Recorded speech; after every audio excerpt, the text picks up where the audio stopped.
Welcome back to Celebrity Radio. It's Alex Belfield talking to an old friend and a star, Stephen Mulhurn. How are you? How are you? I am not bad for my age, but I'm not as good as you. It's still going well. We seem to talk every year, and your career is still on top. Congratulations. Not easy. Oh, thank you. Do you know what? It's really funny because yesterday, without name dropping, I was with Anton Deck yesterday. We were filming for the new series of Saturday Night Takeaway, and it's funny because you know when you go, things are all right at the minute. It's just that, and you know this firsthand, it's just that sustaining it and keeping it going.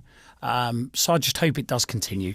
And again, if we look at how these reality shows have gone, Saturday Night Takeaway is different because it's sort of a Saturday night brand of its own. But the actual talent shows seem to be struggling at the minute. Were you worried at one point that BGT might have had its day? It seems this series went pretty well. I think the difference between BGT and The X Factor and Big Brother and all of those sort of shows is that you never know what's going to come out.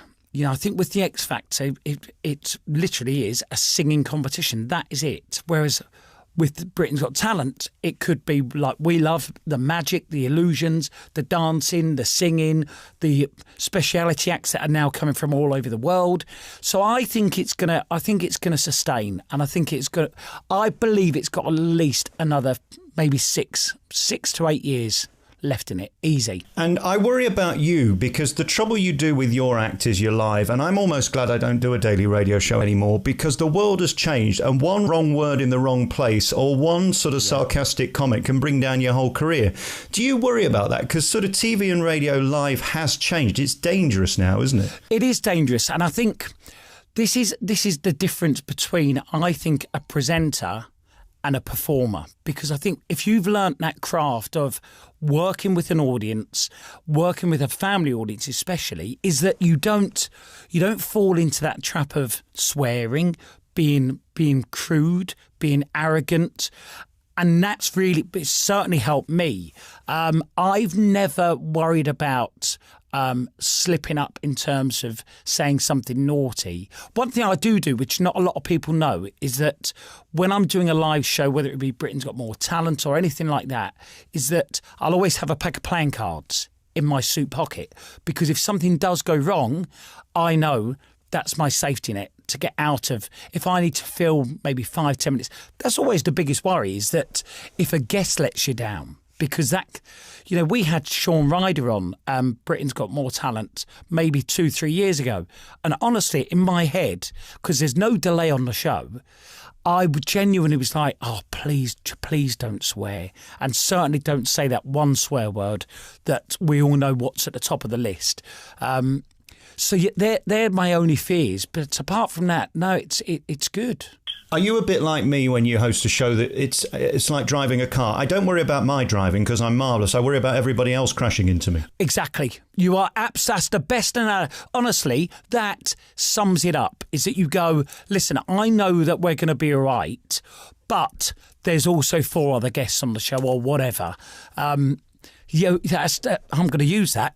I'm going to nick that. There you go. That's my gift to you today. We're talking again, as we do every year, about this Verging Project, which is so clever. It's old school entertainment, bringing the kids back to nativity and having fun. Just tell us all about it and how we can get involved. Yes, so for those that don't know, Virgin Media came up with this idea where they would throw it out to schools all across the country to come up with a Christmas play or a nativity. Now, it doesn't need to be religious in any way. It just needs to be based around the Christmas theme. The last winners last year were from Carlisle, and they called their play Robin Hood Saves Santa, and it literally was that. The merry men saving Santa Claus, and then they win the day. And that was what it was all about. But this year, they're up their game because it went down so well last year.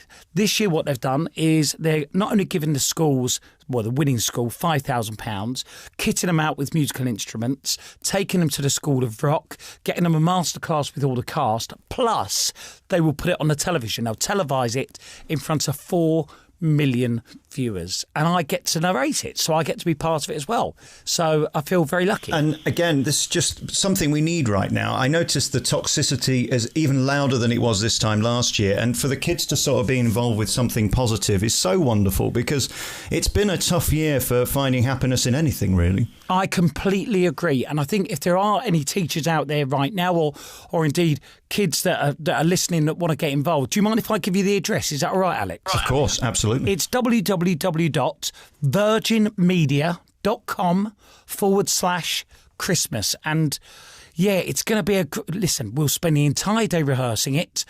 And you know what it's like doing live stuff, Alex. But the good thing about what we're going to do is it will all be pre-recorded. So any mistakes, we'll just go back, we'll do it again. So nobody's under any pressure. It's all about having a great time. I went to Skegness, to Butlins earlier on in the year, and went in that theatre where I know you perform. And in the old days, people used to make jokes about cruise ship singers and people who did pontins and places like that. Seems to me this is the new rock and roll. I mean, you've found such a fan base at these places, and it's not surprising because you're doing 2,500 a night. That's bigger than most biggest theatres in Britain. Exactly. And the good thing is, and which was lovely, the last tour I did at the Butlins Resorts, funny enough, is, as you say, it's 2,500 a house, and we then did 2 a day. So over the 3 days that we toured, the Friday, Saturday, Sunday, you would literally be meeting over 15,000 people. It was incredible. And as you say, people can poo-poo the cruise ships, they can do what they want about holiday resorts. Listen, there is no better training ground than them. And I think if you do get a chance to do it, if you're an up-and-coming performer, then go for it. Have you got anywhere with getting a variety show back on TV which is sort of magic-based? Because it seems to me it's had a resurgence. If we look at Vegas, the Chris Angels of the world have made it cool again. And when I look online, there's still huge demand for this stuff, and you are the man to present it, because this is your first love and passion, isn't it, really? It absolutely is. And I tell you now, I'm still trying to this day to get it sorted, because my argument as well is that 50% of the finalists in Britain's Got Talent last year were magicians. And that says everything, because they are voted for by the members of the public at home that are sat there, the home of ITV in terms of the audience. So if 50% can make it to the final, there is a want for magic. And I think it should absolutely be brought back. Let's lose the reality show for a while, and let's bring proper entertainment. When you found out that they weren't going to do any more talent, how does that feel, and what was your reaction? Because it doesn't make sense to me. I mean, to say that there's different platforms, we all know that, but actually it was a good show that found an audience. It wasn't like it was failing. It was a bizarre move. Well, listen, I'm not going to lie. Was I gutted? Of course I was, because I've done it for 13 years and I absolutely loved doing the show. Interestingly, the judges loved it, Anton Deck loved it, and we all had a really good time. But listen, things change. And when it's taken out of your hands and there's nothing you can do, you've just got to take it on the chin and go, look, okay, well, let's crack on and let's move on. Am I gutted it's gone? 100%. Am I over the moon with the response from social media and the support? Yeah, I am over the moon with that. But thanks for saying that, because it was a great show. I often enjoyed it more than the real show because there was a rawness about it. I mean, it's so heavily produced as a production, and it's also so long. It's sort of a career, isn't it, to get through the entire series. It's a couple of hours each, whereas you came on afterwards and sort of dicked around and had fun.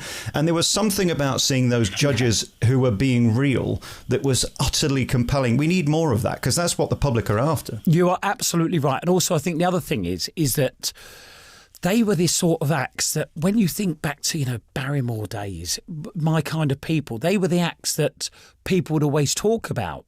Not everybody always wants to see a polished performer.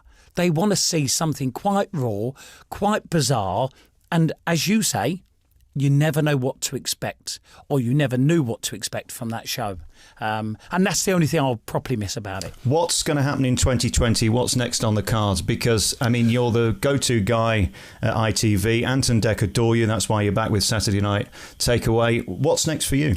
So we are filming a new series of In for a Penny, and we're doing a Christmas special, which we film in 2 weeks' time.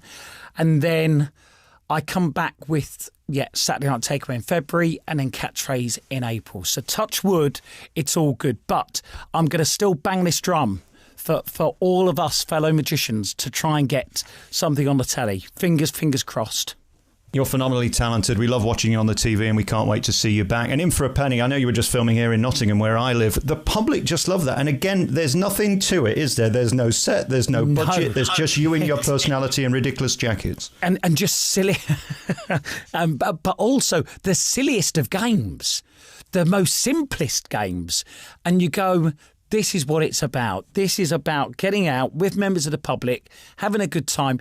And I also think people forget how much a grand is worth in terms of how much it means to someone. You know, I know we've got Who Wants to Be a Millionaire and the lotteries and this sort of, but £1,000 is a lot of money. Yeah. Keep it classy, keep on keeping on. We love to see you on the telly. Stephen Mulhurn is with Virgin Media this Christmas. Get more information. Just put in Virgin Media Nativity and it comes up at the top of Google. Stephen, great to talk to you as always. Alex, thanks so much and hopefully see you very soon.